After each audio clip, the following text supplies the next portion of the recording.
what was it that made you check in? And like when you was like, man, well, like was you what was you feeling? What was the Uh, things that the situations to where it had you like, man, I think something might not be cool with me. well, it was back when I was like 21 when I first came in the league. That's when they found it. That's when they found out. I got sick. Oh, I got sick one time, and I'm always the first one in the gym. When I was on the Knicks, I was first one in the gym, last to leave. And one day, I wasn't at practice. I wasn't the first one in the gym. So they were worried. They were like, "Yo, we got called Nate." And I was at home, and I told my guy Chris Bernard, rest in peace. He Mm. was like he was R.I.P. like our middleman that came and made sure that guys were on time and make sure that Mm-hmm. we doing what we supposed to do. And I called him. No, he called me, and I was like, "Bro, I'm at home. I'm sick." And he didn't believe me because I was a jokester and shit. I was playing pranks, but it was like like the boy that cried wolf. One time I was telling him I was really messed up. I was throwing up, and he didn't believe me. So I drove to the practice facility to show him, and I was throwing up out my car. Like, it was uncontrollable. I couldn't even, I was real dehydrated too. So when I got to the Damn. facility, I ran to the equipment room. I mean, not the equipment room, to the where we do the tape and shit. And I was throwing up, and he was like, "Oh yeah, you're for real." I was throwing. It was so much throw up, and then they took me to the hospital. They gave me an IV, and I was good. But then Dr. Callahan, she basically saved my life by finding out what was really wrong. And then when they seen that my creatinine level was high and all my levels were different, she was like, "We got to run tests." And then the next day, she took me down in the city uh, to do the test, and I had this needle that they had to put in my kidneys to take the sample. And then Damn. after that, they seen that my kidneys weren't functioning 100%. And then after that, it was just to the pills and trying to keep my blood pressure down. And they were trying to, like, during the games, they would try to check my blood pressure before the game, and it was always high. And they were like, "Bro, if it's too high, you can't play." I was like, "You can't tell me I can't play." I said, "Then don't check my blood pressure before the game. You check it after." And then Right. she met me in the middle. She was like, "Okay, we'll do it. We'll do it at practice, at shoot around, and then we'll do it at after the game." And I was like, "All right, bet, that's cool." Because I was like, I'm gonna be hyped and ready to play. I said my blood pressure gonna be dumped, through the roof. Right.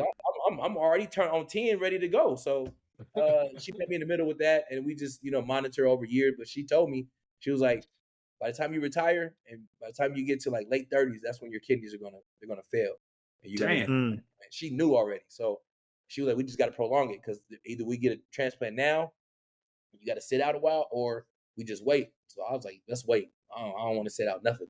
So I just waited over the time through the years, and then right when like in 2019, right when COVID hit, I got COVID really bad flying from Philly, and I got COVID. I had to go to the hospital, and then that's when my kidneys failed all like together, and that's when I Oh, started that's 2020. when everything happened. When everything Damn. happened, I got COVID because my body couldn't fight the COVID virus, whatever that is, and my kidneys being bad. So it was like they had to choose like which one that was working, and the COVID took control and pretty much got him out of there.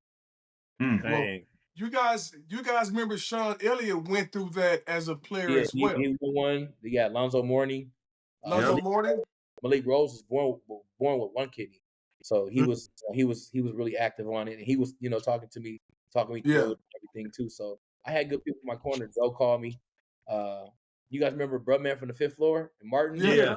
Yeah. He had kidney From the fifth he had floor? kidney he had kidney failure. He called me. So I had people. I had a good supporting cast that was really in my corner, man. So I didn't go through it by myself, man. So thank God for all them people. That's good, man. That's good. One of the dopest things that I've never met you in person. Mike and Eddie, they talk about you in such high regard. But when my son and I found out together, ironically, and man, we got on our knees and we I appreciate prayed. it, bro. Man, for sure, man. It to see you overcome so much being a smaller guy, but to play at the highest level and win all the dunk contests and do Right. and do what you do. Like, nah, not Nate. Come on, God. Come on, I God. just, I Do just, what I you just do. think God wanted me to slow down a little bit, man. Mm. Young, you think you're invincible, bro. And for so long, my dad always told me when I was a little kid, bro. He was like, "Man, just humble yourself before the Lord does. You don't want him, you don't want Lord, God to do it." But that's something I always kept in my mind. But like they say, man, God picks his soldiers right. He's never wrong. So he had me really go through something that I probably needed to go through for Yeah. somebody else. It wasn't just for me.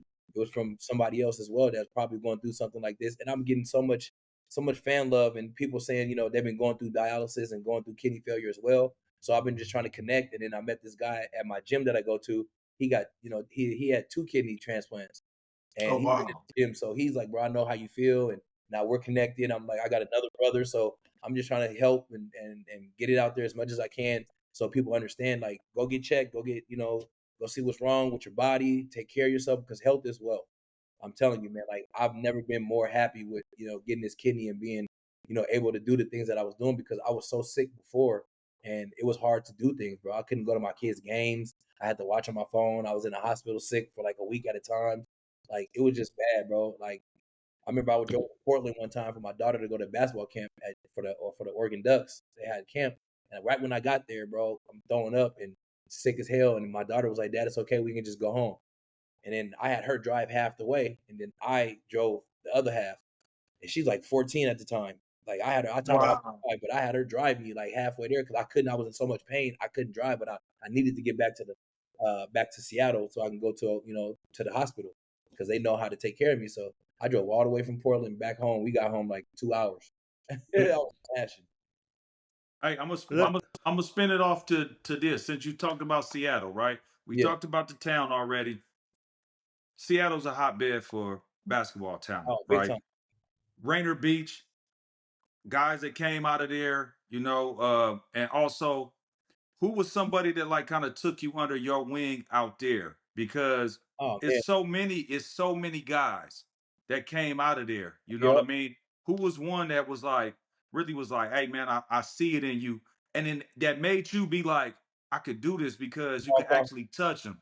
Jamal Crawford, Doug Christie. Doug Christie was the first one to come out of our school. He went Lotto 13. Maul went 6. I think Maul went 6 or 8. So we had the guys. We had the guys that had the blueprint. And all we had to do is follow it. So you imagine I played my freshman year with Jamal's senior year.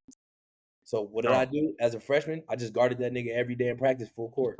Picked him up full court every day, got on Yeah. his arms. and And I bet you he was whooping your ass too, because that no, he nigga, was. No, listen, he didn't. hey, But that nigga, Maul didn't like me picking him up full court. So that was the thing. I bet you Once he he crossed didn't. half court, it was a problem.